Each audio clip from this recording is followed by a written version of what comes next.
Galnet News Digest, 29th of December 3308. We read the news so you don't have to. In this last news bulletin of the year, Shadow President Winters wants the Federation to help out in independent systems. Professor Tesreau thinks it's time Aegis was reinstated. 9 systems are saved from Thargoid control, and all the enhanced anti-Xeno weapons are available to buy.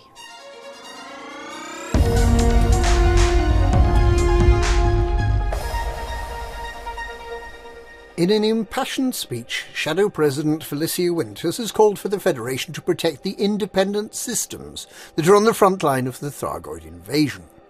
The Federation has so far limited its deployment of Farragut-class battleships to federal territories that are under invasion. Independent systems have been left to their own devices by all 3 superpowers, which Winters sees as a short-sighted strategy. Not only do the people of the independent systems deserve protection from their neighbours in the Federation, those independent systems are also the buffer keeping the Thargoids back from invading more federal systems. Winters argues that if the Federation allows the independent systems to fall to Thargoid control, then the Thargoids will start invading federal systems far sooner and in greater numbers. She points out that the Thargoids fight as one unified force, and if humanity allows itself to be divided by faction, divisions of which the Thargoids probably know nothing, it'll only make the Thargoids' job far easier.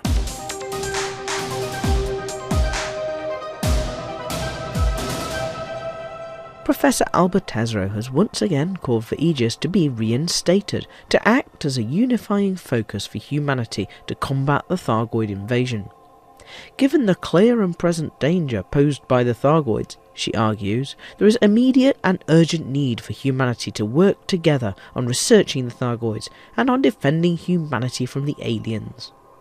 She acknowledged Shadow President Winters' call for help for independent systems and Alliance Deputy Prime Minister Corcoran's proposals for a military coalition, with the Empire refusing to countenance any form of cooperation with the other superpowers. Tesreau, who is an Imperial citizen, acknowledged that a reformed Aegis would initially be funded only by the Federation and Alliance, but claimed that this partial cooperation would be far better than the total disunity with which we are currently prosecuting the war. There is a glimmer of hope for improved cooperation from the Empire, with the Citizens' Chronicle hinting that those Imperial senators that would like to see military cooperation between the Empire and the other superpowers becoming more vocal in stating their opinions. However, it may be some time before the Emperor's decree of isolationism can be openly challenged.